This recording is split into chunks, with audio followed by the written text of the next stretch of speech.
أعوذ بالله من الشيطان الرجيم. بسم الله الرحمن الرحيم.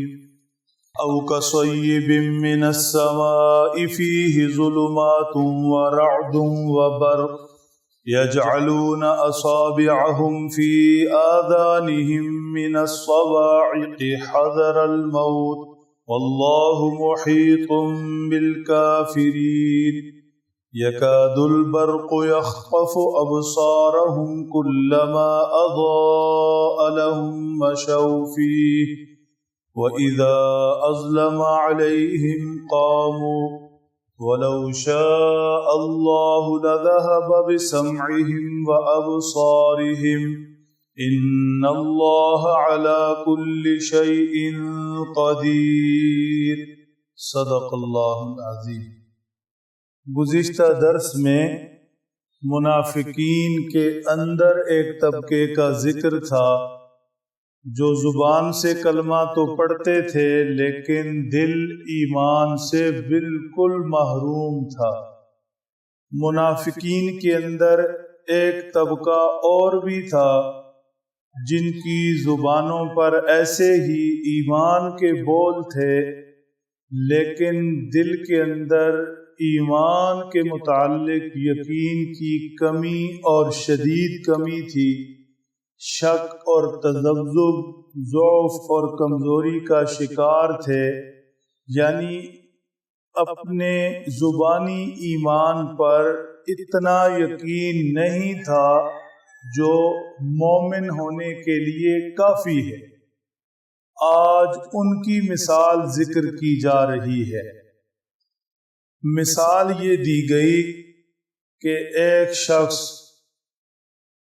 سفر کر رہا ہے، اچانک سے آندھی آ گئی، طوفان آ گیا، بجلی کڑک رہی ہے، بادل گرج رہے ہیں، بارش کی امید بھی ہے اور بجلی بادلوں کی گرج چمک سے خوفناک ماحول بھی ہے.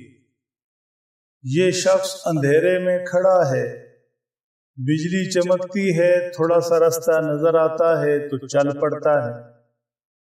جب بجلی کی چمک بند ہوئی، اندھیرے میں پھر کھڑے کا کھڑا. اوپر سے خوفناک منظر، بجلی کی کڑک، کبھی کانوں میں انگلیاں دے، کبھی آنکھیں بند کرے، عجیب سی کیفیت میں کھڑا ہے. کبھی اندھیرا کبھی روشنی، 2 قدم چلتا ہے پھر رک جاتا ہے. فرمایا یہی حال منافقین کے اندر اس دوسرے طبقے کا ہے. کبھی اسلام کے انوارات دیکھتے ہیں، مسلمانوں کے تر و تازہ چہرے، ان چہروں کے اوپر اطمینان و سکون، ان کی زندگیوں کے اندر ایمان اور اس پر یقین کی برکت سے خوشیاں. پھر دل کرتا ہے کہ ہم بھی ان جیسے ہو جائیں. اور یہ تو بظاہر کچھ نہ ہونے کے باوجود بھی خالی ہاتھ، فقر و فاقہ کا شکار، لیکن اطمینان ایسا اور ان کی زندگیوں میں سکون ایسا کہ کمال ہے، ہمیں بھی ان جیسا ہونا چاہیے.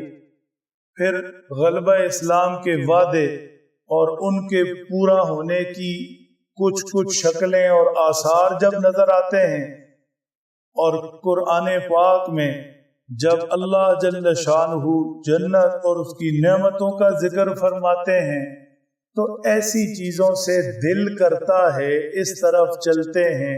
یا حضرت صلی اللہ علیہ وسلم کا کوئی معجزہ دیکھ لیتے ہیں تو یہ باتیں ان کو ایمان کے قریب لے جاتی ہیں، گویا کہ بجلی چمکی اور تھوڑا سا راستہ نظر آیا.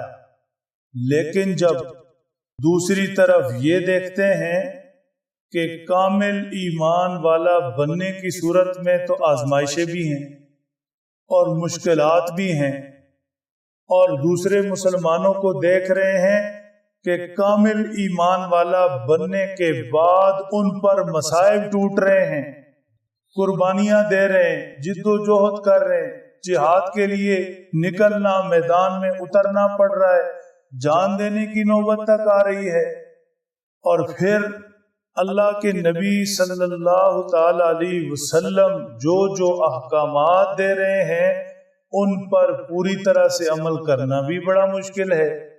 نفس کی ذاتی خواہشات بھی ہیں، انہیں بھی دبانا، روکنا، پامال کرنا پڑے گا۔ پھر اپنی تو چلتی نہیں، جو اللہ اور اس کے نبی صلی اللہ علیہ وسلم فرمائیں گے، گھر بار، کام کاج، کاروبار، دین دنیا، سب کچھ اسی پہ لانی پڑے گی، یہ مشکل ہے۔ یہاں آ کر یہ سوچ کر پھر رک جاتے ہیں۔ مثال دی کہ وہی مسافر اندھیری رات میں بجلی چمکی تو چلنے لگ گیا، رستہ نظر آ گیا، اور جب بجلی کی کڑک چمک ختم ہوئی پھر اندھیرے میں کھڑا۔ فارسی میں ایک جملہ کہا جاتا ہے، نہ جائے ماندن نہ پائے رفتن، نہ کھڑا ہونے کے حالات ہیں نہ چلنے کے۔ تذبذب بے یقینی کا شکار، ایسا شخص دنیا میں بھی عذاب کا گویا شکار رہتا ہے۔ کسی بھی معاملے میں آپ اپنی روٹین کی زندگی دیکھ لیں، ایک شخص پورے یقین کے ساتھ کسی ماحول میں، میدان میں، معاملے میں اترتا ہے اور وہ کہتا ہے جو ہوگا دیکھی جائے گی، جو ہوگا دیکھی جائے گی، یہ پریشان نہیں ہو، اسے اس معاملے میں بڑے سے بڑا نقصان بھی ہو جائے، یہ مطمئن ہوتا ہے، اپنے پاؤں پہ کھڑا رہتا ہے، کہتا ہے جو ہوگا دیکھی جائے گی۔ اور جو شخص تذبذب میں، شک میں مبتلا رہتا ہے، وہ کچھ بھی نہیں ہوتا پھر بھی عذاب میں رہتا ہے، گھر میں بیٹھے بیٹھے سوچتا رہتا ہے ایسے نہ ہو جائے، کہیں ایسے نہ ہو جائے، میں یوں کروں تو فلانا یوں نہ کہہ دے، اور یوں بھی ہو سکتا ہے، اور یہ بھی امکان موجود ہے، اور حالات تو یہ بھی بتا رہے ہیں، تو اسے کچھ بھی نہ ہو، گھر بیٹھے بیٹھے پریشانی میں اور عذاب میں پڑ گیا۔ تو یقین اللہ کی طرف سے بڑی نعمت ہے، یقین میں بڑا سکون ہے، یقین ایک رستہ ہے۔ پھر پورے یقین کے ساتھ کسی معاملے میں اترے، موت بھی آ جائے تو پرواہ نہیں۔ اور تذبذب میں، شک میں، یقین کی کمی، کمزوری اور ضعف میں، نارمل حالات کے اندر گھر میں بیٹھے بیٹھے بھی شک کے عذاب میں پڑ گیا تو مشکل میں پڑ گیا۔ یہ منافقین کا طبقہ اس یقین کی کمی کا شکار تھا، ضعف کا شکار تھا، یقین سے محروم تھا، اس لیے اس پریشانی میں مبتلا، کبھی ادھر دل کرتا ہے اور کبھی ادھر۔ اللہ جل شانہ نے فرمایا یہ کان ہم نے دیے، یہ آنکھیں ہم نے دی، ان سے نفع اٹھاؤ۔ دیکھو تو صحیح ان ایمان والوں کے حالات، دیکھو ان کے چہروں پر بشاشت، دوڑتی تیرتی خوشیاں اور سکون دیکھو۔